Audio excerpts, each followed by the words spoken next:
कंजूस पति पत्नी। एक शहर में बहुत ही कंजूस पति पत्नी रहते थे। कंजूस इतने कि हर रात खाने के लिए किसी न किसी रिश्तेदार या दोस्त के यहाँ पहुँच जाते थे। औपचारिकता दिखाते हुए पूछे जाने पर क्या वे भोजन करेंगे तो झट से हाँ करके उनके साथ खाना खाने बैठ जाते। अपनी छुट्टियां मनाने के लिए भी वे किसी न किसी के घर पे डेरा डाल देते थे और खूब मस्ती करते थे। अपनी खातिरदारी करवाना, हर रोज़ नए नए पकवान की फरमाइश करना तो अपना हक समझते थे। लेकिन जब कोई उनके घर आने की बात करता तो कोई ना कोई वजह या बात उन्हें टाल देते थे। एक दिन उनकी बुआ और उनका पूरा परिवार उन्हें बिना बताए वहां पहुंच गया। काफ़ी देर तक गप्पे मारने के बाद कंजूस पति पत्नी को लगा अब तो रात को खाना खिलाना ही पड़ेगा, मगर उनका कंजूस मन उन्हें खर्चा करने से रोक रहा था। तभी पति को एक उपाय सोचा और बुआ जी की तरफ देखकर पत्नी से बोला, आज बुआ बहुत दिनों के बाद आई हैं, तुम जल्दी से कुछ नहीं तो दाल चावल और साथ में पालक पनीर बना लो। पालक पनीर का नाम सुनते ही पत्नी परेशान, जब देखो मुंह उठाकर चले आते हैं। अब पालक पनीर पर इतना खर्चा करो। मन ही मन बड़बड़ाती हुई पत्नी जी रसोई में जा घुसी।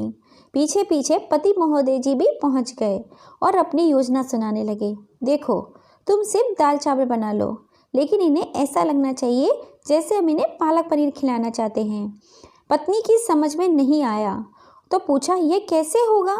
हम परोसेंगे दाल चावल और उन्हें लगे कि हमने पालक पनीर खिलाना चाहते हैं। तो पति ने अपनी योजना बताई, ऐसा करना, रसोई में जाकर दाल चावल बना लो।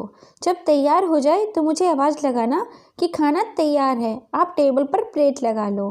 पत्नी ध्यान से सारी बातें सुन रही और आगे की योजना सुनने को बेताब होने लगी।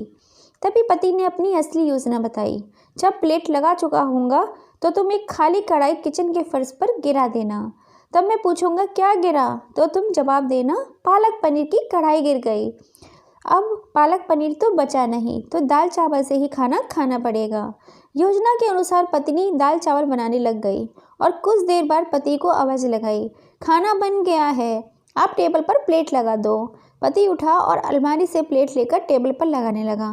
तभी धड़ाम से कुछ बर्तन गिरने की आवाज़ आई। पति ने पूछा, क्या गिरा?